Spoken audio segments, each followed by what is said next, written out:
Assalamualaikum warahmatullahi wabarakatuh. Perkenalkan, nama saya Sahlan Muzaki, mahasiswa dari program studi ilmu gizi. Pada kesempatan ini, saya akan menyampaikan gagasan mengenai plagiarisme dalam dunia perkuliahan, yaitu salah satu persoalan akademik yang hingga saat ini masih sering terjadi dan perlu mendapat perhatian kita bersama, khususnya mahasiswa. Dalam dunia perkuliahan, mahasiswa tidak hanya dituntut untuk memperoleh nilai yang baik, tetapi juga untuk membentuk karakter akademik yang jujur, bertanggung jawab, dan berintegritas. Keberhasilan mahasiswa sejatinya tidak hanya diukur dari hasil akhir berupa nilai, tetapi juga dari proses belajar yang dilalui secara jujur. Salah satu tantangan dalam dunia akademik adalah masih adanya praktik plagiarisme, baik yang dilakukan secara sengaja maupun tidak sengaja. Oleh karena itu, penting bagi kita semua untuk memahami secara menyeluruh apa yang dimaksud dengan plagiarisme, mengapa hal tersebut bisa terjadi, apa dampaknya, serta bagaimana cara mencegahnya. Plagiarisme bukan hanya persoalan teknis penulisan, tetapi juga mencerminkan sikap dan etika mahasiswa sebagai bagian dari komunitas ilmiah. Secara umum, plagiarisme dapat diartikan sebagai tindakan mengambil atau menggunakan ide, gagasan, tulisan, data, maupun karya orang lain tanpa mencantumkan sumber yang jelas, kemudian mengakuinya sebagai hasil karya sendiri. Dalam konteks akademik, plagiarisme termasuk pelanggaran serius karena bertentangan dengan prinsip kejujuran dan keaslian karya ilmiah. Dalam praktik perkuliahan, plagiarisme dapat muncul dalam berbagai bentuk. Bentuk yang paling sering terjadi adalah menyalin teks secara langsung dari buku, jurnal ilmiah, artikel internet, atau karya ilmiah lain tanpa mencantumkan sumber rujukan. Tindakan ini sering sekali dianggap sepele padahal jelas melanggar aturan akademik. Selain itu, plagiarisme juga dapat terjadi melalui parafrase yang tidak tepat. Parafrase seharusnya dilakukan dengan menuliskan kembali ide orang lain menggunakan bahasa sendiri tanpa mengubah makna, serta tetap mencantumkan sumber. Namun, dalam praktiknya banyak mahasiswa yang hanya mengganti beberapa kata atau susunan kalimat tanpa menyebutkan sumber, sehingga tetap termasuk plagiarisme.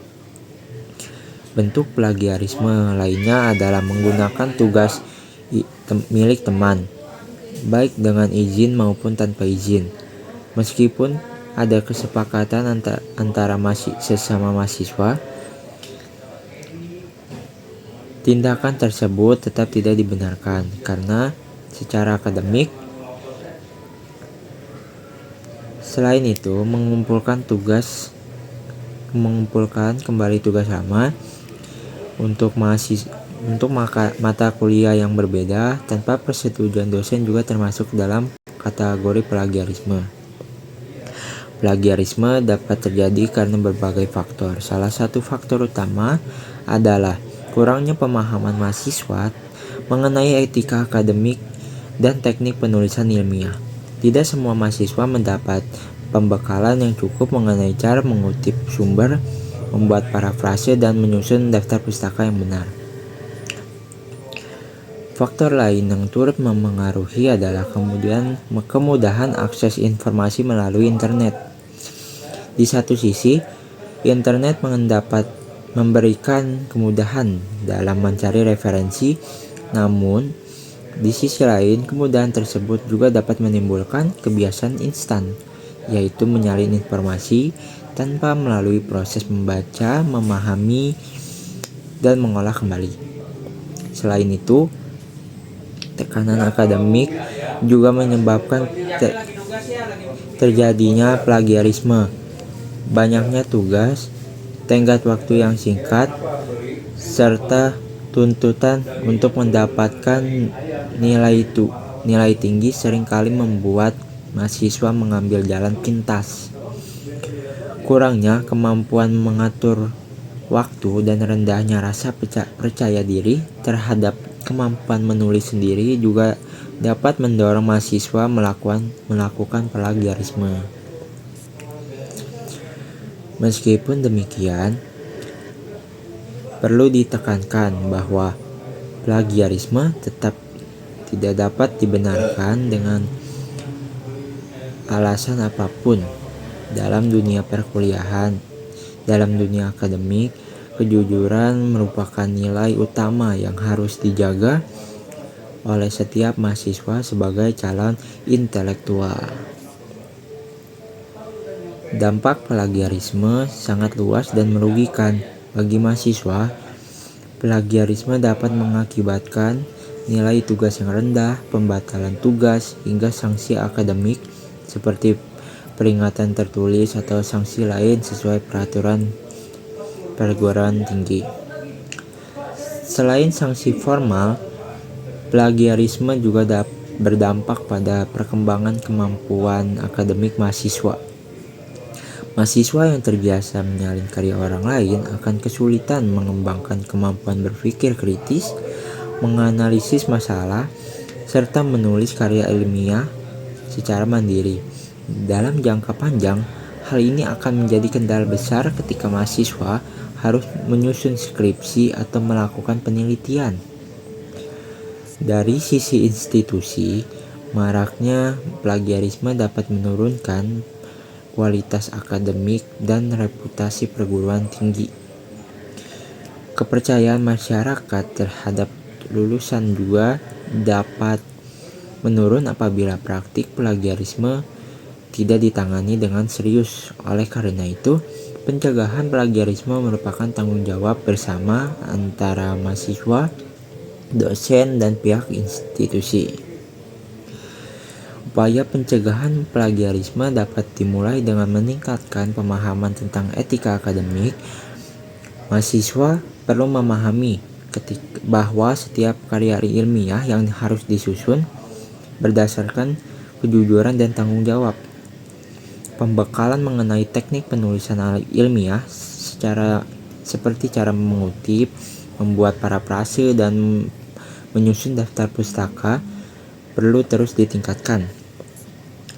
Mahasiswa juga perlu membiasakan diri untuk membaca sumber referensi secara menyeluruh, memahami isinya, kemudian menuliskannya kembali dengan bahasa sendiri. Proses ini memang membutuhkan waktu dan usaha, tetapi sangat penting untuk membangun kemampuan akademik yang baik. Penggunaan aplikasi pendeteksi plagiarisme sebaiknya dipandang sebagai alat bantu untuk mengevaluasi dan memperbaiki karya tulis, bukan sebagai alat untuk menakut-nakuti mahasiswa. Dengan memanfaatkan alat tersebut dengan bijak, mahasiswa dapat memastikan bahwa karya yang dihasilkan benar-benar original.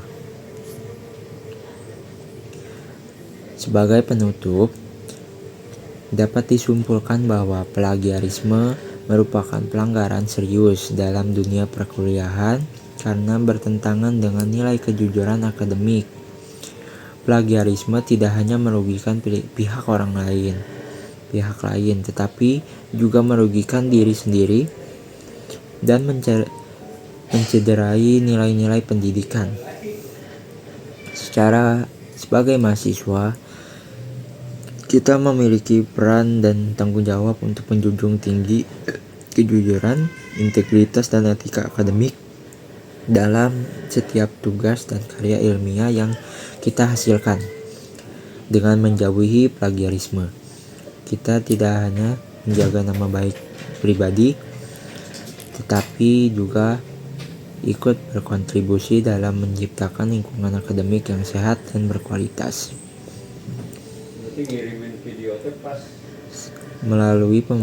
Semoga melalui pemahaman yang lebih mendalam mengenai plagiarisme, kita dapat menjadi mahasiswa yang lebih sadar akan pentingnya etika akademik dan mampu menghasilkan karya yang original, bermutu, dan bermanfaat. Demikian yang dapat saya sampaikan. Wassalamualaikum warahmatullahi wabarakatuh.